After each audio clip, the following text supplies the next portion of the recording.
eu pendant longtemps les projecteurs sur moi, pas forcément positivement. Et après, j'ai pu faire mes preuves. Je pense qu'une bonne partie des gens commencent à me connaître et puis ça fonctionne bien. Jusqu'à présent, ça m'a fait peur. C'est vraiment de frapper aux portes, d'expliquer ce qu'on fait, puis d'être là. Et puis Carfleet est crédible parce qu'on a des clients. Et les clients qu'on a, aujourd'hui, je peux te le dire, on les perd pas. Ça m'a aussi donné l'énergie. Encore une fois, ça m'a donné le carburant pour dire je vais vous prouver que je fais les choses différemment et puis que vous pouvez me faire confiance et puis qu'on peut avancer ensemble. Ça a été aussi, encore une fois, je pense que si on m'avait tout donné dans les mains, aujourd'hui je serais pas là, ça c'est sûr. Je n'aurais pas cette motivation que j'ai de continuer de construire et puis d'avancer. Je serais serein, peut-être tranquille ou pas. Mais il y aurait eu beaucoup, je pense que je me serais beaucoup moins remis en question que ce que j'ai fait et puis j'aurais beaucoup moins progressé en ayant une vie plus simple. Salut Sébastien. Salut Maxime. Bienvenue sur le podcast In Progress. Je t'ai pas donné le nom, ça s'appelle In Progress. Je suis hyper content de faire ce podcast avec toi aujourd'hui. Je me permets de te présenter rapidement et tu me dis si j'oublie quelque chose.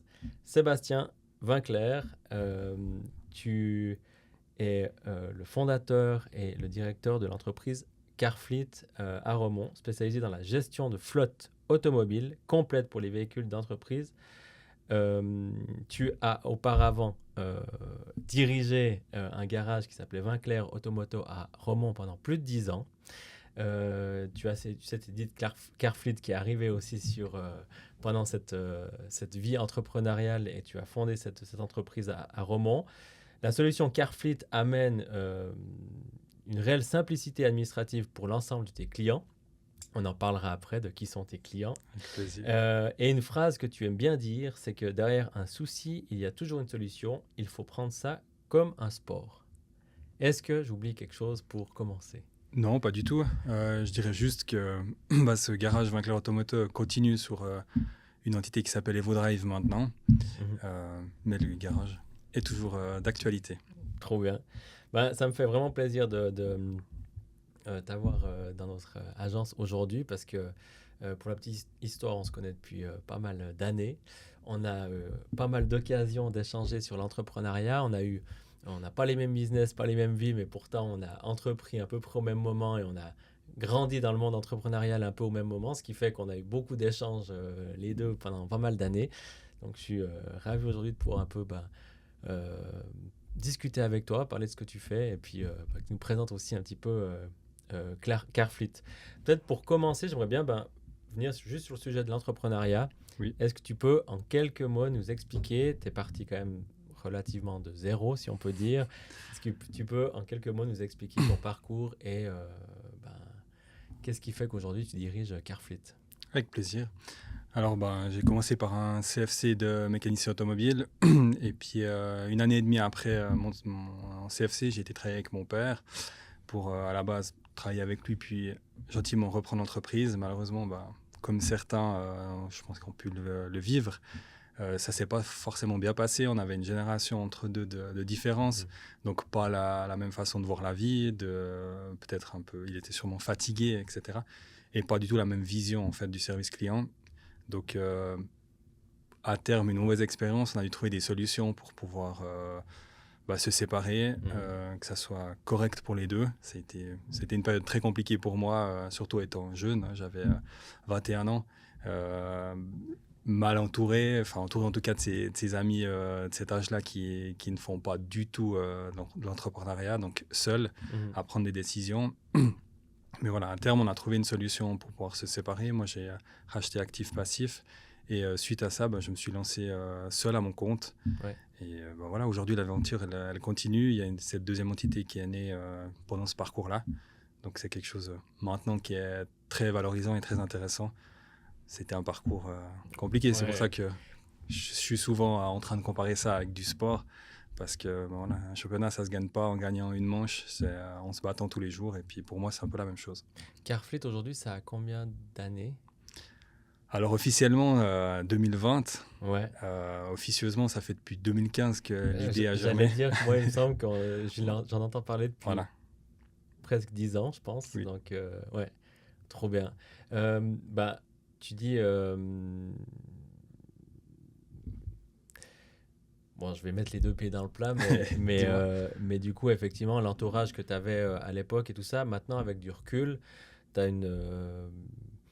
plus d'une dizaine d'années d'entrepreneuriat derrière toi. Euh, je remarque quand même souvent chez les gens qui entreprennent et qui recréent une société après en avoir eu une autre, etc., qu'il y a souvent des fissures, des blessures, des trucs assez durs. Est-ce qu'avec du recul, tu penses quand même que ça a été formateur et que ça, même si évidemment très douloureux, mais est-ce que tu penses que tu aurais eu la même énergie aujourd'hui sans ce parcours-là, par exemple, ou sans ces difficultés-là? Non, pas du tout. En fait, souvent les gens me comparent à d'autres amis qui ont aussi des garages, etc. Ils m'ont dit, ouais, bah, si tu aurais eu la chance d'être le fils d'eux ou d'avoir une vie un peu plus facile, je pense pas que j'aurais cette énergie-là. Pour moi, comme je te dis, c'est comme un combat de boxe. J'ai envie de me battre, de prouver aussi aux gens que j'allais réussir, même si, franchement, à la base, je pensais pas du tout partir d'autant loin que ça, et surtout autant seul. Ça, je pense que c'est le plus dur. Ouais, pour avoir suivi en tout cas ton aventure, on peut dire que le mot résilience te va bien, te colle bien à la peau. Merci. Mais voilà, donc aujourd'hui par contre, tu as su mieux t'entourer, tu as su recréer une équipe, reconstruire quelque chose aussi, affronter aussi les jugements qu'il pouvait y avoir des autres personnes qui t'entouraient. Où est-ce que tu as trouvé un petit peu la force? Est-ce qu'il y a des amis, d'autres entrepreneurs ou est-ce que comment tu as réussi à construire au final quelque chose autour de toi passer d'un modèle qui ne fonctionnait pas à un modèle qui te convient bien aujourd'hui, ça a été quoi pour toi un peu les clés de cette transformation? Bon, tout à la base, c'est clair, c'est qu'en fait, j'avais pas le choix que ça fonctionne, dans le sens que, comme je t'ai dit, j'ai acheté actif-passif en société simple, donc pur risque. Je ne vais pas m'étaler là-dessus, mais en fait, fallait que je donne toute mon énergie. J'ai fait bien sûr plein d'erreurs, etc. Mais je n'avais pas le choix de travailler jour et nuit pour essayer de faire fonctionner cette société, de lui donner une meilleure image, parce que c'est clair, ça c'était la deuxième partie, c'est qu'elle était vraiment mal renommée, donc avec un nom de famille, etc. derrière. Donc comme tu l'as très bien dit, un jugement malheureusement qu'il a fallu prouver à tout le monde pour dire, voilà, je suis une autre personne, laisse-moi la chance de te le prouver. Ce que des personnes ont très bien fait dès le début, d'autres il a fallu du temps, puis d'autres je pense qu'ils ont encore maintenant, ça fait 16 ans. Il faut que ça passe pas encore, mais voilà, pour moi, c'est dommage pour eux plus que pour moi. Le côté fils de ou fille de alors positivement ou négativement dur à porter. Alors vraiment complètement différent, mais d'ailleurs c'était un des sujets qui nous alors pour des raisons différentes, moi c'était plutôt le côté positif de la chose, mais entre guillemets où il m'a fallu me battre pour qu'on dise à mon père je travaille avec ton fils plutôt que moi qu'on dise je connais ton père. C'est vrai que se détacher aussi quand tu es entrepreneur de cette image-là quand tu es jeune, et puis j'espère aussi que nous on le reproduira pas avec les générations futures. On va essayer de faire le contraire. Non, mais c'est vrai que c'est parce que c'est un truc qu'on a construit. Puis au final, quand tu prends les années, tu es vite à 10 ans, vite à 15 ans pour simplement te séparer d'une image, quoi. Ouais, clairement. Donc, Mais ça m'a aussi donné l'énergie. Voilà, encore une fois, ça m'a donné le carburant pour dire je vais vous prouver que je fais les choses différemment et puis que vous pouvez me faire confiance et puis qu'on peut avancer ensemble. Ça a été aussi, encore une fois, je pense que si on m'avait tout donné dans les mains, aujourd'hui, je ne serais pas là, ça c'est sûr. Enfin, je n'aurais pas cette motivation que j'ai de continuer de construire et puis d'avancer. Je serais serein, peut-être tranquille ou pas. Mais il y aurait eu beaucoup. Je pense que je me serais beaucoup moins remis en question que ce que j'ai fait et puis j'aurais beaucoup moins progressé en ayant une vie plus simple. Ouais, c'est vrai. Donc pour moi, je ne le prends pas du tout du côté négatif. Par contre, il y a un moment donné où il faut changer cette haine que tu as pour moi. En autre chose. En autre chose. Il ne faut pas que ça soit il faut qu'il devienne, faut que ça soit du positif et puis arrêter de dire tout le temps je veux prouver. Il faut aussi être un peu content de ce que tu as et ce que tu fais et puis développer d'autres énergies. Sujet hyper... mais je vois exactement... Moi aussi, un peu le côté, pas colère, mais le côté... effectivement, quand c'est la flamme un peu de je veux montrer et je veux prouver et je peux y arriver tu fêtes aucune victoire en fait. Il y a un truc où en fait le carburant il est en mode c'est jamais trop, c'est jamais assez bien, c'est jamais. Exactement. Et là, maintenant, avec l'âge et l'expérience, enfin, de mon côté, je sais pas pour toi, moi, je commence à gentiment à prendre un peu du recul et puis à dire, ok, c'est quand même pas si mal. mais, mais ça, c'est vrai que c'est compliqué hein, de dire. Je me fais aider. Ouais, ah ouais, ouais. Non, non, mais c'est important de se poser. Et puis, comme tu dis, bah, on est, encore une fois, on est continuellement, entre guillemets, dans des courses. Tout Et le puis, temps. tu as envie de gagner, gagner, gagner. Et dès que, ma foi, malheureusement, une fois que tu tombes par terre, tu es vite déçu. Puis, tu oublies tout ce que tu as fait. C'est Ouais. normal de tomber pour mieux recommencer, pour moi. Mais on a Ah, incroyable. cette énergie toujours de vouloir tout bien faire, tout faire juste, pas d'erreur. Et on Comme, s'interdit ouais. l'erreur. Comme dans un sens, il y a le côté que si on tombe à genoux ou à terre, c'est un automatisme de se relever. Mhm. Mais même si on ne devrait pas des fois. C'est ça.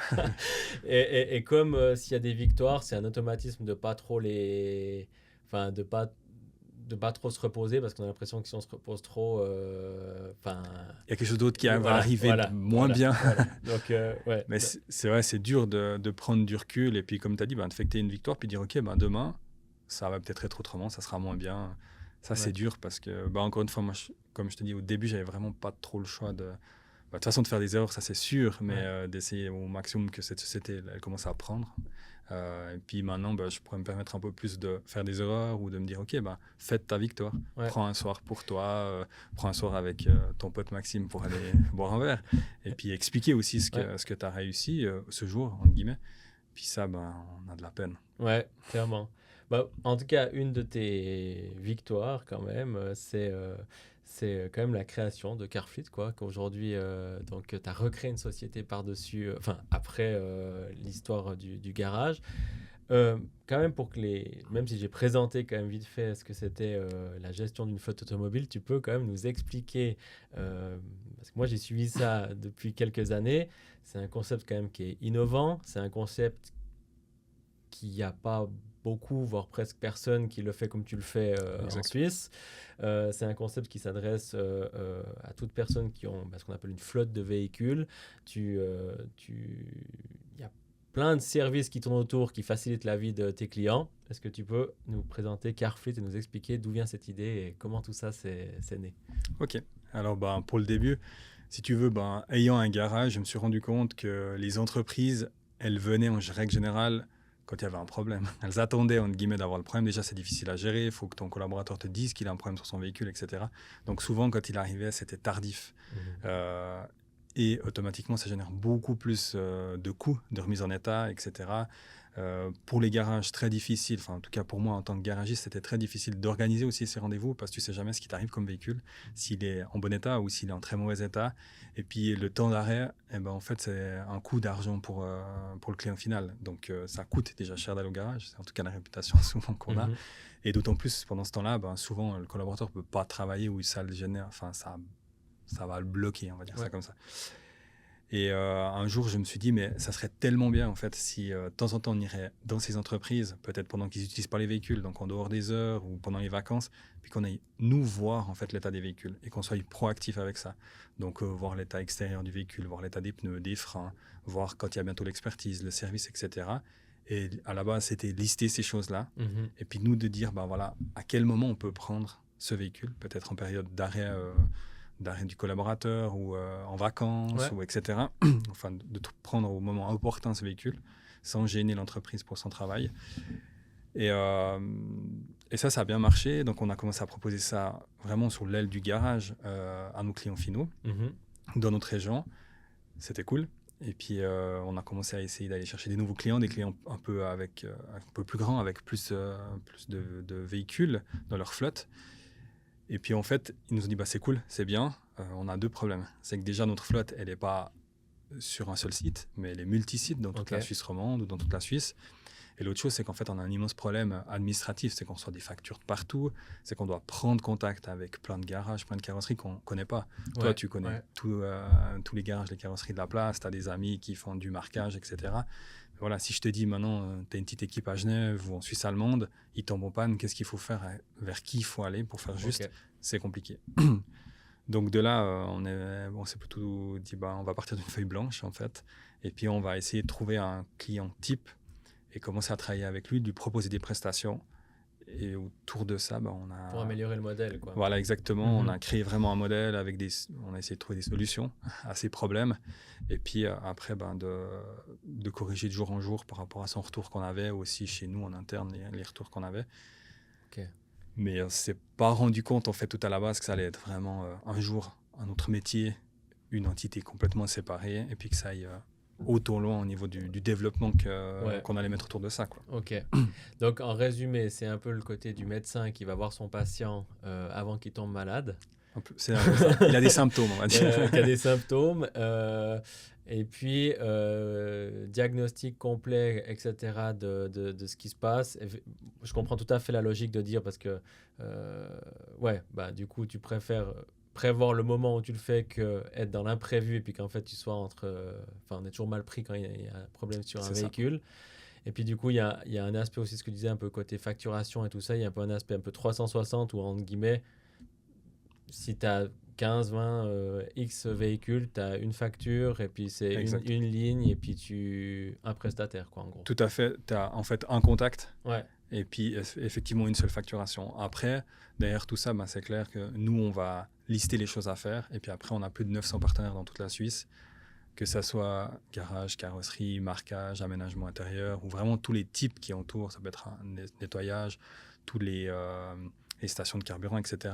Vraiment, on a une liste énorme pour trouver des solutions. Puis on est surtout ouvert à trouver des nouveaux partenaires aux besoins du client. C'est vraiment le client qui liste les partenaires avec qui il veut travailler. Et puis après, nous, on se met en route avec lui. Et le but vraiment, c'est que toute cette facturation, elle passe par nous et tu reçois une seule facture par mois par véhicule.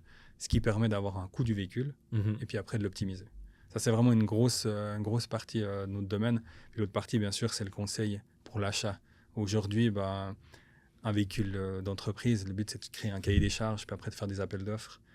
On remarque que de plus en plus de marques se mettent ensemble pour faire des véhicules. Donc, je ne vais pas faire trop de débat ici, mais ce que je veux dire des fois, c'est quand tu crois acheter une marque X, en fait, derrière, il s'en cache une autre, ou deux autres, ou trois autres. Et puis, les véhicules elles-mêmes, en fait, mais les prestations de service, les prestations de garantie vont être différentes. Et il faut aussi regarder le réseau, qui est hyper important. C'est que tu aies un réseau qui desserve dans les régions où tu travailles. Et tout ça, pour moi, ça fait partie du cahier des charges pour faire le bon choix avec le client final. Puis il y a une autre partie qu'il ne faut pas oublier dans notre région, enfin, je pense en Suisse romande, c'est qu'il y a aussi un échange de business. Et puis ça, il faut aussi prendre en compte. C'est quelqu'un qui te donne la main, qui te fait confiance. L'idée, c'est peut-être que tu le remercies en achetant quelque chose chez lui ou en faisant des prestations de service. Par contre, pour moi, faut que le deal il soit bon des deux côtés. Et puis là, on est là pour juste que ça se passe bien. Ok. donc, Mais du coup, d'un point de vue, parce qu'effectivement, là, je vois la différence entre un garage traditionnel et ce que tu proposes, d'un point de vue gestion au quotidien, pour que je me rende compte un petit peu, aujourd'hui, l'équipe, elle est constituée de combien de personnes et de quel type de personnes? Parce que ça a l'air vraiment d'être une grosse gestion administrative. Comment ça se passe au quotidien? Alors, je pense que c'est un petit peu notre force aussi, c'est justement... J'aime pas parler de concurrents parce que pour moi, déjà, c'est beaucoup des collègues et puis c'est des gens avec qui on travaille beaucoup, des prestataires de full leasing, etc. Donc, plutôt, c'est une entreprise de financement qui va vraiment gérer la partie administrative et pas du tout de partie technique. Chez nous, ce qui est bien, c'est que pour moi, on a la partie comptable. Donc, on a des comptables, on a une comptable en interne, on a les gens qui font tout ce qui est la partie saisie. On a surtout une grosse plus-value pour moi, c'est qu'on a la partie technique. Donc, ça veut dire que la personne qui prend le téléphone quand tu tombes en panne, toi, au bord de la route, t'explique ton problème, etc. Et tu as quelqu'un de technique qui va te répondre, qui va essayer de t'aider et surtout qui va prendre le téléphone puis après qui va prendre la meilleure décision possible pour que tu retrouves le chemin de la route, on va dire. On trouve une solution dans la région où tu es avec les partenaires qu'on a. Et là aussi, contre mon collègue technicien, il va appeler un partenaire. Il n'aura pas quelqu'un qui, c'est pas une critique, mais qui n'est pas dans le domaine et puis qui va essayer d'expliquer, qui va transmettre ce qu'on lui a dit et sûrement qui ne va pas dire la moitié parce que ce n'est pas son domaine, elle ne comprend pas tout. Donc là, il y a vraiment c'est pour moi beaucoup plus fluide, beaucoup plus professionnel le service qu'on va amener. Donc on a des anciens mécaniciens qui sont maintenant plutôt dans l'admin. Mais qui ont le métier quand même, qui aident justement à répondre. On parle la même langue. Ouais, clairement. Ouais. Ça, c'est une force énorme quand tu arrives à transformer quelqu'un qui a un métier d'origine. Nous, on le voit aussi, hein, des gens qui sont graphistes ou comme ça, qui deviennent, alors, pas commerciaux forcément, mais qui commencent à faire des rendez-vous, qui commencent à faire de la clientèle. Ben, en fait, ils ont le métier de base Bien qui sûr, les aide. Il y a, c'est il y ça. a- il y a tout le vocabulaire qui suit, quoi. Donc ça, c'est une force énorme. Et pour nous, ça permet aussi d'avoir de la crédibilité. Et puis, c'est intéressant, entre guillemets, vraiment pour nos partenaires. Comme je te Ouais. dis, nos concurrents, entre guillemets, c'est pas, encore une fois, c'est pas péjoratif, comme je le dis. Et ben, ça a après vraiment une partie plutôt administrative. Et Mm. quand il communique avec le garage et que le garage explique un problème technique, etc., voilà, il explique à quelqu'un qui n'est pas du domaine. C'est beaucoup, beaucoup plus compliqué pour se faire comprendre. Et ça, tu as beaucoup de perte d'énergie en fait, pour avoir des réponses, pour valider des devis, etc. Tandis que nous, je pense qu'ils parlent la même langue. Et puis, ça, c'est intéressant aussi pour le partenaire. Après, c'est clair qu'on a des employés de commerce parce qu'il faut faire tout Bien sûr. ce suivi, cette saisie-là.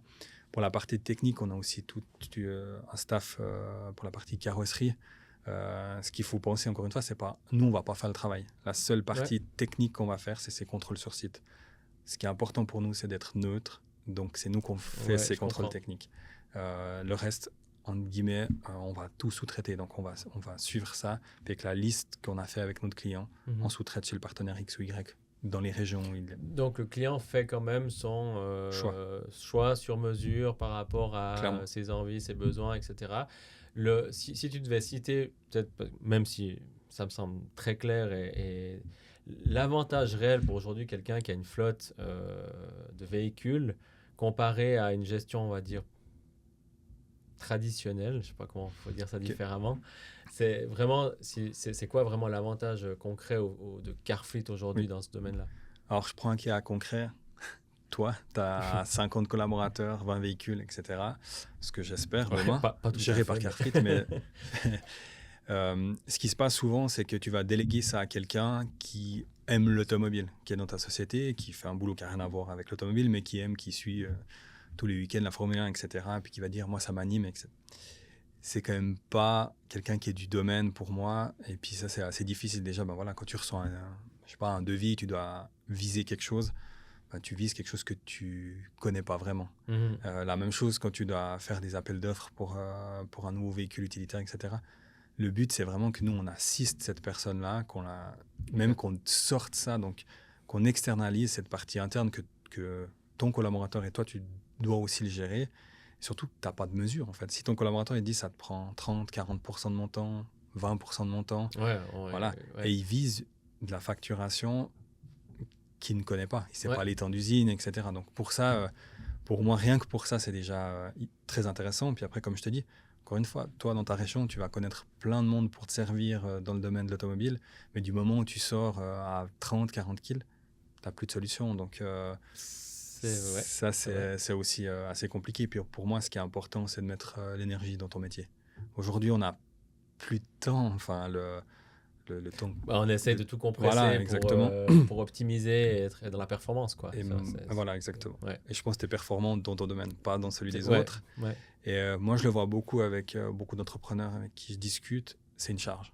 Les véhicules, c'est une charge. On dit, OK, ça nous coûte, je sais pas, 100, 200, 300 000 ou bien plus. Et on essaie de la tenir, cette charge.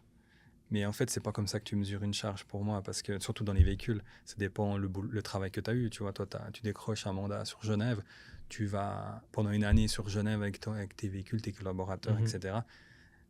Oui, tu auras plus de charges, mais tu as peut-être décroché un mandat qui était très bien. Donc, il faut tout mesurer.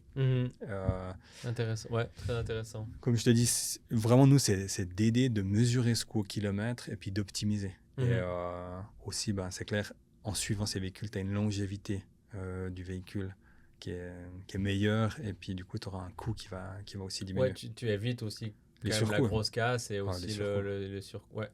Aujourd'hui, on a des constructeurs automobiles qui mettent des échéances de service de plus en plus longues, et puis après ça dépend beaucoup du chauffeur, on va dire. Est-ce qu'il va contrôler son niveau d'huile, est-ce qu'il va prendre soin de son véhicule, est-ce qu'il va dire quand il a le service, et puis ça un coût supplémentaire en fait s'il ne le fait pas. Et voilà, sur 20 collaborateurs, tu as certains qui adorent leur véhicule, qui sont bien s'en occuper, et puis d'autres, c'est juste un outil pour se déplacer de gauche à droite. Donc nous, on est là pour assister ça. pour revenir sur, quand même sur Carfleet, vous êtes combien de collaborateurs aujourd'hui? 7. 7, ok. Et puis d'un point de vue de la clientèle, pour que je me rende compte, tu disais avant que justement il pouvait y avoir des clients qui étaient un peu éparpillés dans plusieurs régions. Vous œuvrez au niveau suisse romande, suisse, vous êtes c'est à quel niveau aujourd'hui que Oui. vous opérez? Aujourd'hui, on est en Suisse romande principalement. Ok. On va en Suisse allemande, mais c'est plutôt le client qui a, lui, une succursale en Suisse allemande, etc., qu'on va Ok. aider. C'est une question, pour le moment, c'est que tu vas être content, on est assez mauvais au niveau du marketing. On fonctionne plutôt au bouche à oreille. Alors Ouais. pour moi, c'était important vraiment d'avoir une base très solide, qu'on Mhm. fonctionne bien, que nos services fonctionnent bien. Suite à ça, on a continué à développer. C'est vraiment notre challenge d'ailleurs, Ouais, 2025, c'est de se faire connaître en fait. Puis, Je te félicite de réfléchir comme ça et pas dans l'autre sens. mhm. C'est le produit qui fait un bon marketing et pas un bon marketing qui doit faire un bon produit. Donc, vaut mieux que tu aies un service qui soit propre, qui soit fonctionnel et puis que tu puisses faire grandir que tu le fasses grandir trop vite et puis que tu te rendes compte qu'il est troué de partout et parce qu'alors là, tu peux détruire une image Ouais, c'est sûr. très, très, très rapidement. Donc, très juste c'est ce que je recommande aussi à mes clients de bien ficeler son. Tu l'as dit d'ailleurs avant, hein, même dans le garage, toi, tu as toujours été très axé sur qualité client, service, accompagnement, etc. Et ça s'est ressenti dans comment tu gères, et même aussi comment tu es en tant que personne. Et je pense que ça vient aussi de ça, de dire, je- comme nous, chez Inventaire, on n'a jamais fait de pub pendant 20 ans sur nos services. Oui. Ce qui est quand même un peu un con, peut-être pour une agence de com. Mais de l'autre côté, c'est-à-dire que le bouche à oreille fonctionne aussi bien. Clairement. Et ça, c'est aussi une chance énorme quand on arrive à avoir un bon bouche à oreille. Donc voilà. Ouais. Et puis, peut-être juste pour les ambitions futures, moi, je ne me rends pas du tout compte. C'est un concept qui existe dans d'autres pays. C'est un concept qui est... c'est quoi l'ambition à 5 ans, à 10 ans d'un Carfleet? C'est intéressant. C'est quelque chose qu'on a discuté la semaine passée avec mes 2 associés, donc Ok. je peux te répondre. On est ambitieux. Maintenant, on est obligé d'aller step by step. Une chose qui est sûre, c'est qu'en Suisse romande, on voit qu'on a des secteurs, encore une fois, par le bouche à oreille qui fonctionnent bien, Mhm. puis d'autres pas du tout, parce qu'on n'est encore pas, donc les gens ne connaissent pas nos services. Ouais. Donc c'est aussi ce qui est important, je pense, avec du marketing, c'est de pousser un peu partout le nom Carfleet et que les gens, au moins, quand ils ont un problème véhicule, ils pensent à Carfleet et puis qu'on puisse aller leur présenter notre solution. Donc, on va dire en première partie, c'est de bien couvrir cette Suisse romande, Mhm. se développer en Suisse allemande en deuxième partie. Ça, sur 5 ans, on aimerait bien. Avec pas mal d'unités de véhicules, on Ouais, espère. bien sûr. Et à terme, pourquoi pas se développer un petit peu à l'étranger, sur quelle forme, franchise ou autre. Ouais, bien Ça, sûr. c'est encore vraiment quelque chose qui est loin pour nous. Puis après, il y a tout le système informatique, tu vois, qu'il faut voir comment tu fonctionnes. D'autres pays, c'est la partie comptabilité. Tu m'as posé la question, je crois, 1-2 fois, est-ce qu'il y a vraiment des concurrents, etc. Il y en a qui font des services similaires à nous, ça c'est une chose qui est sûre. Beaucoup en France, Ok. ils ont beaucoup de véhicules d'entreprise. Tu as facilement, il y a au lieu d'avoir un salaire un peu plus élevé, ils ont tendance à donner un véhicule de fonction aux collaborateurs pour n'importe quel domaine. Ouais, ok. Donc il y a beaucoup de véhicules dans les entreprises à gérer, mais qui font ce service avec cette partie technique, qui mélange vraiment la partie technique et administrative. Aujourd'hui, il n'y en a pas. On échange avec beaucoup de prestataires, on a des outils informatiques, etc. Communs. Ils me disent tous, ceux qui viennent voir ce qu'on fait, avec qui on échange, il n'y a personne qui fait à notre sauce, on va dire ça comme ça. Ok. Donc on peut avoir une vision Plus large. plus large. Donc aujourd'hui, pour tous ceux qui nous écoutent, qui ont une entreprise avec une flotte de véhicules, je présume que vous vous déplacez volontiers pour faire Un une grand petite plaisir. analyse des flottes. Si vous voulez potentiellement faire des économies ou avoir une gestion plus, comment dire ça, précise et logique, peut-être que ça peut être une bonne option. Donc voilà, Plus que le message peut-être. le message est lancé. Très bien. Moi, il y a quand même un sujet principe. Enfin, il y a 2 choses quand même que j'aimerais qu'on aborde ensemble. C'est déjà l'automobile de manière générale. Je me réjouissais que tu viennes pour avoir ton avis là-dessus parce que je trouve que comme beaucoup de secteurs liés à soit l'IA, soit à l'évolution, c'est un secteur qui est en train de bouger, je trouve, d'une vitesse folle. On voit dernièrement, les annonces sont bientôt faites qu'on achètera nos voitures sur des shops online et puis que le côté, des acteurs comme Tesla ou d'autres ont fait bouger quand même les choses sur le côté électrique, sur le côté voiture autonome, sur plein de choses. Comment tu vois, toi, un peu... Alors, je sais que la question est très large, mais comment tu vois l'évolution de l'automobile et comment tu perçois tout ça aussi avec tous ces changements qu'on a ces dernières années qui, de mon point de vue, a accéléré d'une manière folle, en fait. Oui. Alors, je pense que les produits, effectivement, ça accélère, c'est fou. Tu as parlé de Tesla, c'est clair que ça a dû changer, ça a changé un petit peu la donne pour les constructeurs. Ils ont dû se remettre en question, une autre façon de faire, une autre façon de produire, une autre façon de vendre, etc. Ça, c'est une chose qui est sûre. Après, on a quand même la partie politique, nationale, internationale, qui biaise un peu ces évolutions pour moi. Ça, c'est une chose qui est sûre. On pourra parler en détail un peu de l'électrique, de l'hybride ou du thermique. La même chose pour les voitures autonomes. Il va falloir voir ce qui va être accepté ou pas. Mais là, qui est en train d'arriver du coup en Suisse, d'une certaine manière, avec le contrôle du regard, etc. Exactement. Mais, ouais. On a déjà des choses qui sont pas mal automatisées dans les véhicules que tu as tous les jours, c'est sûr, on est en pleine évolution. Après, il va falloir voir jusqu'où ça va, et puis du moment où il y a un problème, donc un accident, comment ça va se passer avec les assurances, etc.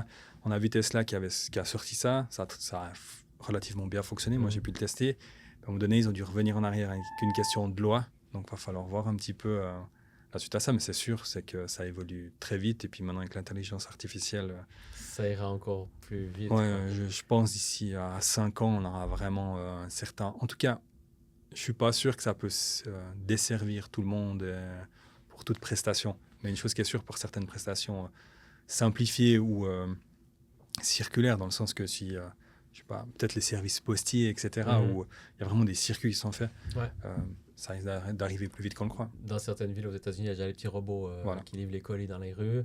Ou tu penses quoi de ceux qui disent que nos véhicules, ça devient des smartphones sur pattes et que bientôt il y aura des informaticiens dans tous les garages le côté justement que les véhicules deviennent tellement équipés de 1000 et milliards de choses qu'il faut bientôt plus être informaticien que mécano. Ouais. En tout cas, il y a un mélange des deux, ça c'est sûr. Maintenant, si tu vas dans le domaine de l'automobile, tu as plutôt intérêt à aimer l'informatique, ça c'est une chose qui est sûre. Après, je viens de perdre mon mot. Pas de souci. Après, je pense qu'il va falloir voir aussi, c'est qu'il y a toute cette partie écologie. Ouais. Pour moi, en fait, on fonctionne un peu en sens inversé, dans le sens qu'on veut faire attention à l'écologie, mais on a des produits qui sont de plus en plus techniques, qui demandent de plus en plus d'autonomie. Autonomie, bien sûr, pour circuler, mais aussi qui sont énergivores. Donc ça, en fait, pour moi, ça va un peu en sens inverse. Donc oui, effectivement, dans ces véhicules comme Tesla ou autres, tu peux faire tellement de choses en même temps et tu as tellement de solutions devant toi en tant que chauffeur, c'est très intéressant. Mais de l'autre côté, l'idée principale, normalement, c'est quand même de déplacer un produit et de l'humain. Et puis, en fait, maintenant, tu peux faire plein d'autres choses avec. Je ne sais pas jusqu'où ça ira. Ouais, c'est vrai que l'idée de passer d'un point A à un point B, elle s'est un peu perdue dans ma voiture devient une console de jeu / beaucoup d'autres choses. C'est exactement ça.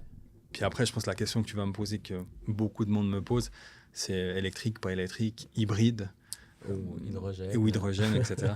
Je pense qu'il n'y a pas une solution miracle, en fait. Ça ne va pas être 100% électrique ou hybride ou autre. Je pense que ce qui est hyper important, puis ça fait aussi, c'est aussi une des prestations de Carfleet, c'est de voir un petit peu qu'est-ce que tu fais, qu'est-ce que tu transportes, pourquoi tu as un véhicule, et puis il y a des solutions. Aujourd'hui, voilà, j'ai reparlé une fois de la Poste, il y a des véhicules qui circulent en électrique, ça se passe très bien, parce qu'eux mesurent leur parcours tous les jours, entre guillemets, puis ils peuvent optimiser par rapport aux produits qu'ils ont d'utilisation. Maintenant, voilà, toi aujourd'hui, tu as rendez-vous à Genève, et puis après tu dois partir sur Zurich, il y a déjà peu de véhicules électriques en une fois. Si tu n'as pas de borne, quand tu t'arrêtes à chez ton client, qui peut faire les allers-retours puis rentrer à Bulle après. Ouais. Donc, encore une fois, ça dépend. Ce que tu fais, les charges que tu... Donc, la charge, le produit que tu déplaces derrière, si c'est un véhicule d'entreprise, etc. Et puis, pour moi, c'est ça qu'il faut faire attention. On parle de nouveau du cahier des charges.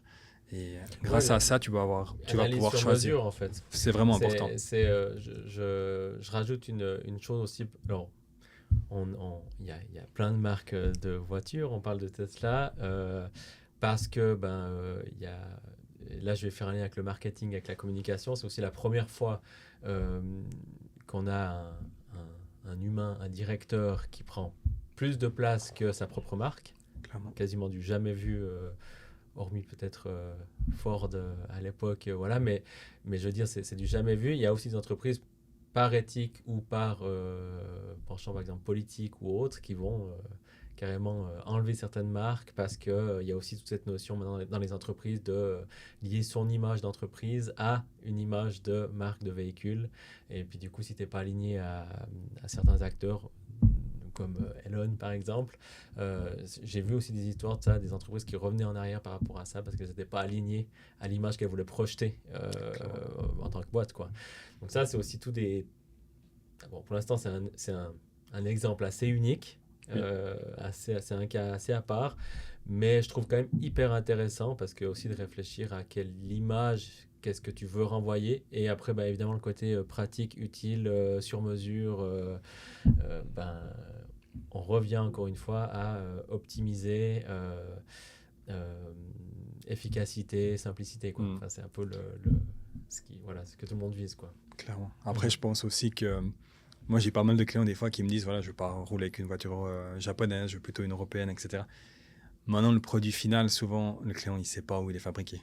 Et comme je t'ai expliqué avant, en fait, une marque de véhicule, des fois, on cache bien des autres. Ouais. Donc, quand tu crois, ça, on se rend pas je compte, ne veux pas trop citer, mais quand tu crois acheter une vraie Toyota, des fois, tu peux avoir un moteur Peugeot ou une partie du véhicule Peugeot, etc. En fait, c'est une plateforme qui est créée par un groupe, et puis après, il peut être diffusé, on va dire, par d'autres marques. Donc, avec du bon marketing, quoi. Voilà, avec du bon marketing derrière. Donc, des fois, tu crois acheter une européenne, inversement, tu as une japonaise ou d'autres, ou une américaine. Il y a le marché chinois qui est en train de se développer quand même. Beaucoup de gens disent non, je ne veux pas acheter une voiture chinoise. Il y a quand même beaucoup de véhicules qui sont faits en Chine, même nos véhicules avec des marques européennes. Donc, cette fausse il y a une sorte de désinformation. Mondialisation. Enfin, il y a une globalité aussi qui fait que... qu'évidemment, il y a des usines un peu partout, puis qu'après, c'est une question de ciblage marketing, et puis je vois tout à fait. Hyper intéressant.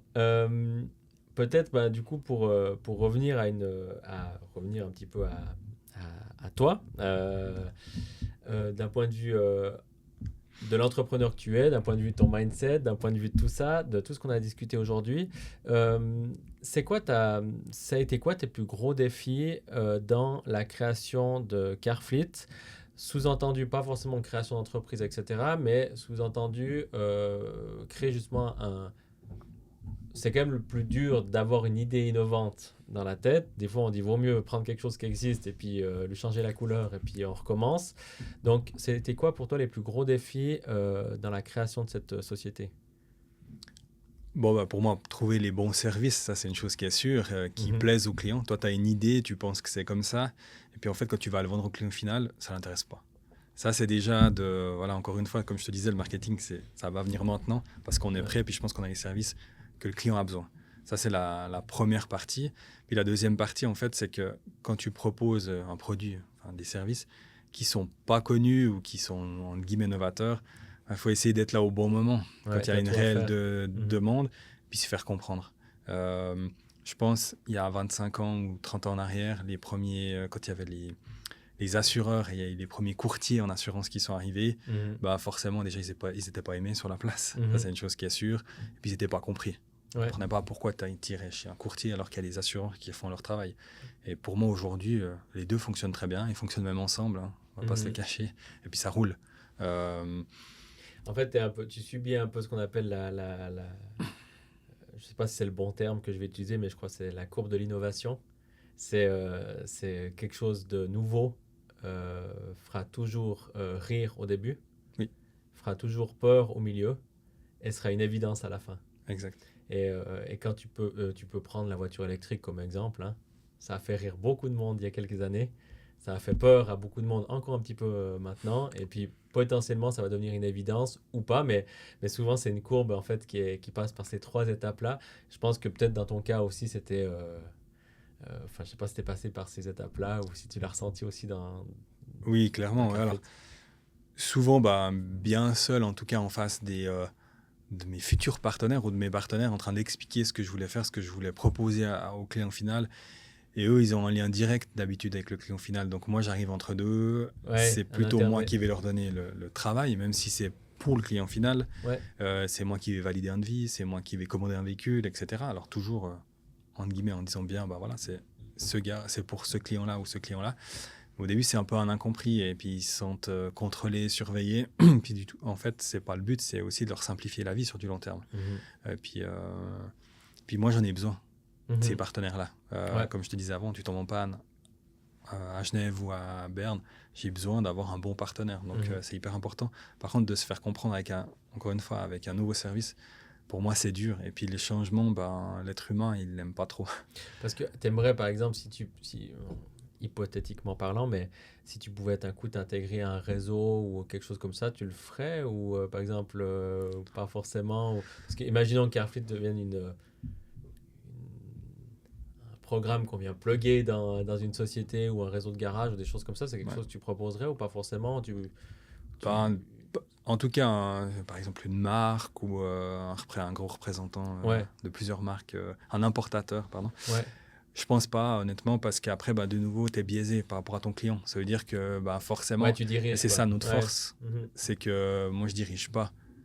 Je fais un cahier des charges, je te dis voilà le plus et le moins. Tu en fais ce que tu veux. Mhm. Tu choisis la marque que tu veux. Je vais t'aider à l'achat, mais je suis pas sponsorisé pour aller plus à gauche ou à droite. Ouais, J'essaye vraiment très d'être clair. neutre. Et je me le dois pour mon Mhm. client final. Donc non. Après, on pourrait être partenaire d'un prestataire financier ou intégrer un prestataire financier. Ça, oui, ou assureur, mais encore assureur. Ça risquerait, je sais pas. Je vois tout à En tout fait cas, le... marque de véhicule ou importateur, je pense. Ouais, Je bah pense ouais, pas, c'est pas gravé je dans le comprends la marbre. notion que tu veux garder justement Mais un peu ce côté sur mesure, laisser du choix, faire... Ouais, je vois tout à fait. Le... euh, j'ai aussi perdu le fil de ce que je voulais te demander, mais... euh, euh, le plus dur, c'est l'entourage. ouais, comment dire ça? Euh, Comment au niveau de ta clientèle toujours, au niveau de tes clients, comment tu procèdes pour... tu m'as dit avant qu'il y avait un besoin de marketing, vous avez ficelé votre produit, maintenant vous êtes un peu au clair sur les services que vous proposez. C'est quoi ta stratégie concrètement maintenant pour faire connaître un service que personne ne connaît, qui n'existe pas vraiment ailleurs, à ton client rêvé? C'est C'est pas Alors, facile comme ouais, c'est question, vraiment pas facile. parce que ce que je sous-entends, c'est de dire quelle stratégie t'imagines mettre en place ces prochaines années, 1 an, 2 ans, pour justement intégrer le marché puis devenir une solution clé en main et puis enfin une solution souhaitée en fait pour tes clients. Pour moi, en premier lieu, c'est clair, c'est de se faire connaître juste que tu penses à moi quand tu as une flotte de véhicules. Donc ça passe par du marketing de base, les Mhm. réseaux sociaux, etc. L'autre partie, c'est ce qu'on fait, je pense, aujourd'hui aussi, c'est de se montrer, en fait, de Présenter, ouais. présenter, Mhm. montrer ce que je fais, mais ce que l'équipe fait derrière aussi. Et puis la troisième partie, c'est aussi d'avoir un commercial. Aujourd'hui, on n'en a pas. Ouais. Je ne t'ai pas cité dans l'équipe. Ouais. Et puis c'est un petit peu le but de demain, c'est de gentiment trouver un commercial et puis d'aller, je pense, frapper aux portes et présenter cette solution-là au client final, faire partie de réseaux XY Mhm. pour encore une fois expliquer qu'est-ce que c'est Carfleet et puis qu'est-ce qu'on peut trouver comme solution pour les entrepreneurs. C'est marrant que tu parles d'intégrer un commercial. Nous, c'est exactement les mêmes réflexions dans lesquelles on est. Sur lequel j'ai un mini blocage parce que On est deux. On est deux. mais en fait on revient à ce qu'on disait au tout début en tant qu'entrepreneur, c'est que déjà, je pense qu'on a toujours été habitué à présenter nous-mêmes nos services et il y a un côté où on a envie que l'expérience qu'on a, elle soit aussi ramenée sur la table et pas juste j'essaie de vous vendre quelque chose et voilà. Donc euh, même si je pense effectivement que tu as raison et que c'est une des clés justement après pour développer la suite. T'as aussi un peu ce. Enfin, c'est quoi qui te fait peur justement dans le côté maintenant de te montrer et d'attaquer un peu enfin, d'y aller franco et de dire ok, ben j'existe et bienvenue chez Carefit. Bah, c'est clair, comme je t'ai dit au début, j'ai eu pendant longtemps les projecteurs sur moi, pas forcément Ouais. positivement. Et après, bah, j'ai pu faire mes preuves. Je pense qu'une bonne partie des gens commencent à me connaître et puis ça fonctionne bien. Puis c'est sûr, bah, on gêne un petit peu dans le système, dans l'écosystème, on va Mm. dire, qui a été créé depuis bien quelques années. On arrive là au milieu. Sur le moment, on gêne. Et après, sur du long terme, je pense que tout le monde se comprend et on arrive à fonctionner ensemble. Donc ça me fait un peu... Jusqu'à présent, ça m'a fait peur. C'est vraiment Ouais. de frapper aux portes, d'expliquer ce qu'on fait, puis d'être là. Et puis, en fait, je pense que je suis crédible parce qu'on a... Enfin, Carfit est crédible parce qu'on a des clients. Et les clients qu'on a, eh ben, aujourd'hui, je peux te le dire, on les perd pas. Ouais, Donc, c'est ils sont qu'ils ont contents un du besoin, service. Ouais. voire ça se développe. Donc, pour moi, la rétention, elle est très bonne aujourd'hui. Mm. Par contre, on manque de développement.